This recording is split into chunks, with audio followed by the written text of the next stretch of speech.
জামালপুরে আদালত প্রাঙ্গণে আইনজীবীদের সাথে বৈষম্য বিরোধী ছাত্র আন্দোলনকারীদের সাথে ধাওয়া পাল্টা ধাওয়ার ঘটনায় দুই পক্ষের অন্তত 11 জন আহত হয়েছে। সোমবার 10ই মার্চ জেলা জজ আদালত প্রাঙ্গণে আইনজীবী সমিতির সামনে ঘটনা ঘটে। জানা গেছে, সম্প্রতি ইসলামপুর ও দেওয়ানগঞ্জে দুটি ধর্ষণের বিচারের দাবিতে শহরের দয়াবই চত্বরে মানববন্ধন করে বৈষম্য বিরোধী ছাত্র আন্দোলন।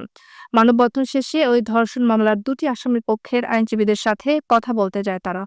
এ সময় অভিযুক্ত এক আসামির বয়স কম দেখানোর বিষয়ে আইনজীবীর সাথে বৈষম্যবিরোধী ছাত্র আন্দোলনের সমন্বয়কদের ব্যাপক বাকবিতণ্ডা হয়। পরে তাদের মধ্যে ধাওয়া পাল্টা ধাওয়া হয়। এতে দুই পক্ষে অন্তত 11 জন আহত হয়ে হাসপাতালে চিকিৎসাধীন রয়েছে।